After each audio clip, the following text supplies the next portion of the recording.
కాళేశ్వరం ద్వారా కామారెడ్డికి ఒక్క ఎకరానికి కూడా నీళ్లు అందలేదన్నారు ఎమ్మెల్సీ కవిత. ఇదే విషయం బీఆర్ఎస్ వాళ్ళకి చెబితే ఇష్టం వచ్చినట్లు మాట్లాడారన్నారు. జాగృతి జనంబాట కార్యక్రమంలో భాగంగా కామారెడ్డి జిల్లాలో పర్యటించారు. ప్యాకేజ్ ద్వారా కాంట్రాక్టర్లకే డబ్బులు అందాయి తప్ప ప్రజలకు మేలు జరగలేదన్నారు. కాళేశ్వరం పనుల్ని కొనసాగిస్తారా, ప్రత్యామ్నాయంగా కామారెడ్డికి నీళ్లు తెస్తారా ప్రభుత్వం చెప్పాలని డిమాండ్ చేశారు. తనపై కుట్ర చేసి కుటుంబానికి దూరం చేశారన్నారు. తనను బీఆర్ఎస్ నుంచి బయటకు పంపించిన వారు సునకానందం పొందుతున్నారన్నారు.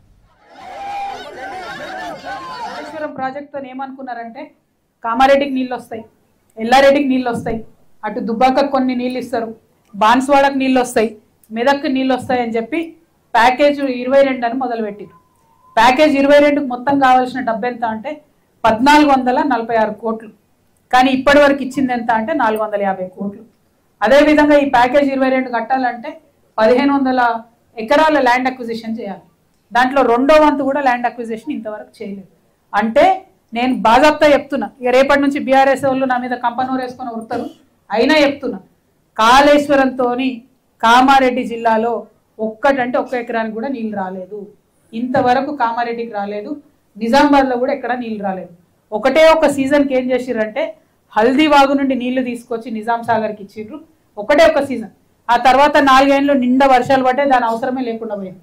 అంతే తప్పితే ఈ కాళేశ్వరం ప్రాజెక్టుతోని లాభం జరిగింది కామారెడ్డికి లేదు, నిజామాబాద్కి లేదు.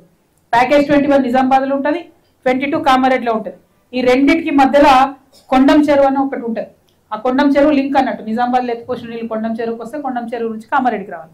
ఇప్పుడు ఈ కొండం చెరువు ఏం చేసిర్రు, ఒరిజినల్ కెపాసిటీ 3.5 టీఎంసీ ఉండే, దాన్ని 0.8 టీఎంసీ చేసిర్రు. అంటే అనుకున్న స్థాయిలో రావు. మరి కొండం చెరువు కెపాసిటీ 0.8 టీఎంసీ చేసినప్పుడు ఇక్కడ ప్యాకేజ్ 22 1400 కోట్లు ఎందుకు ఉంటుంది? తగ్గాలి కదా? తగ్గదు అది మాత్రం. ఎందుకంటే కాంట్రాక్టర్లకు పైసలు పోవాలి కాబట్టి తగ్గదు. నేను తెలంగాణ ప్రజలకు తెలియజేసేది ఏంటంటే నిజామాబాద్ కామారెడ్డి రెండింటికి కూడా కాళేశ్వరంతో ఒక్క చుక్క నీళ్ళు రాలేదు. ఈ 2 ప్యాకేజీలలో కూడా ఇప్పటివరకు ఖర్చు చేసింది కాంట్రాక్టర్లకు పోయింది తప్పితే ప్రజలకైతే లాభం జరిగింది లేదు. అదేవిధంగా మరి ఎల్లారెడ్డి చూసినా, కామారెడ్డి చూసినా, జుక్కలు చూసినా, బాన్స్వాడ చూసినా ఎక్కడైనా కూడా నీళ్లు అదనంగా మనకు వచ్చిందైతే ఏం లేదు. ఇవాళ జరగాల్సింది ఏంది, ఏదైతే మన నిజాం ఉన్నప్పుడు కట్టిండో, అప్పుడు ఉన్నటువంటి ఇంజనీరు నవాజ్ అలీ జంగ్ బహదూర్ ఏదైతే నిజాం సాగర్ ప్రాజెక్టు కట్టిండో, ఆయన అప్పుడు కట్టింది 30 టీఎంసీతోని 3 లక్షల ఎకరాలకు నీళ్ళు ఇవ్వాలని దాదాపు కట్టిరు. అది ఇప్పుడు మొత్తం కూడా మట్టి కూరుకపోయి ఉన్నది. తప్పకుండా కాంగ్రెస్ ప్రభుత్వం చేయాల్సినటువంటి పని ఏంటంటే అర్జెంటుగా మట్టి తీయాలి.